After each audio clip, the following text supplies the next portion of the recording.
सहारा के भुगतान में सहारा का ऑफिस और एजेंट की क्या भूमिका रहेगी। सहारा इंडिया एक बड़ी कंपनी है जहां पर देश के छोटे छोटे निवेशक अपनी गाढ़ी कमाई इन्वेस्ट किए थे। वैसे तो देश के बहुत सारे लोगों का सहारा इंडिया में पैसा फंसा हुआ है, लेकिन सिर्फ सुप्रीम कोर्ट के आदेश के बाद 5,000 करोड़ रुपए निवेशकों के हित में देने का फैसला लिया गया है। माननीय अमित शाह जी के द्वारा ये बताया गया कि 10 करोड़ सहारा निवेशकों का पैसा मिलेगा, लेकिन इसमें ये सवाल आ रहा है कि निवेशकों का पैसा कब मिलेगा।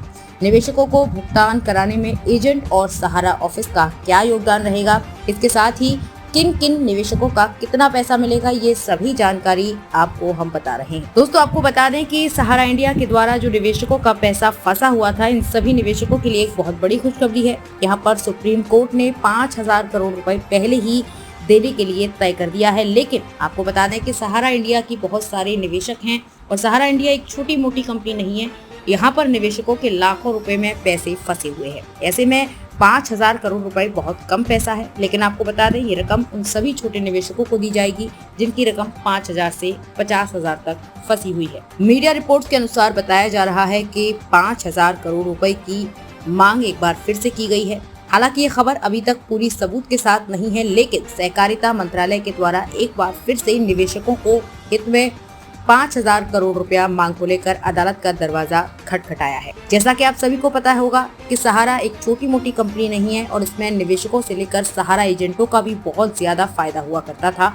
सहारा एजेंट सिर्फ अपने कमीशन के लिए निवेशकों को एकजुट करते थे और उन्हें प्लान समझाकर सहारा कंपनी में जमा पैसा करवाते थे। लेकिन जब सहारा के एजेंटों से बात की गई तो मामला सामने आया कि सहारा के एजेंट बहुत परेशान हैं, क्योंकि सहारा के जितने भी निवेशक हैं वो सहारा के एजेंट को परेशान कर रहे हैं। उनका पैसा जल्द से जल्द दिलाया जाए। जब ये बात का खुलासा हुआ है कि 5,000 करोड़ रुपए सहकारिता मंत्रालय के द्वारा निवेशकों के बीच बांटा जाएगा, तब से सहारा के जितने भी निवेशक हैं वो एजेंट को परेशान करना शुरू कर दिए हैं। तो क्या ऐसे में सवाल उठता है कि सहारा एजेंट सहारा भुगतान में क्या भूमिका निभाएगा? आइए जानते हैं। अब जबकि सुप्रीम कोर्ट सहकारिता मंत्रालय को सहारा से भी रिफंड खाते में से 5,000 करोड़ रुपए सहारा की 4 सोसाइटियों में जिन निवेशकों का पैसा फंसा हुआ है उन सभी को लौटाना है, तो निवेशकों के मन में सवाल है कि हमारा पैसा कब और कैसे मिलेगा। आप सभी को स्पष्ट रूप से बता दें कि सहारा इंडिया ऑफिस और सहारा एजेंट की भुगतान में किसी भी प्रकार की कोई भूमिका नहीं रहेगी, क्योंकि पहले ही सुप्रीम कोर्ट के द्वारा ये आदेश दिया गया है कि सहकारिता मंत्रालय को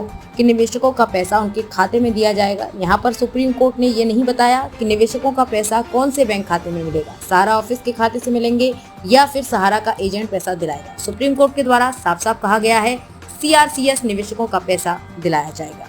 अगर आप एक सहारा के निवेशक हैं तो आपका पैसा सहारा इंडिया में फंसा हुआ है और आपका पैसा अभी तक नहीं मिला है, तो इन सभी निवेश को कब पैसा मिलने से पहले सहारा के द्वारा दिए गए कागजातों के अनुसार आपको ये प्रूफ करना होगा कि आपका भी पैसा सहारा इंडिया में फंसा हुआ है। अगर आप ये प्रूफ करने में सक्षम हो जाते हैं तो आपका पैसा CRC यानी कि सहकारिता मंत्रालय के द्वारा दिया जाएगा। जबकि सवाल ये उठता है कि आखिर कब तक सहकारिता मंत्रालय ये नोटिस जारी करेगा कि निवेशकों का पैसा कब और कैसे मिलेगा, किस सबूत के कारण हमारा पैसा मिलेगा। अभी तक किसी भी प्रकार की कोई जानकारी नहीं है, लेकिन ये तय है कि निवेशकों का पैसा CRC के द्वारा ही दिया जाएगा।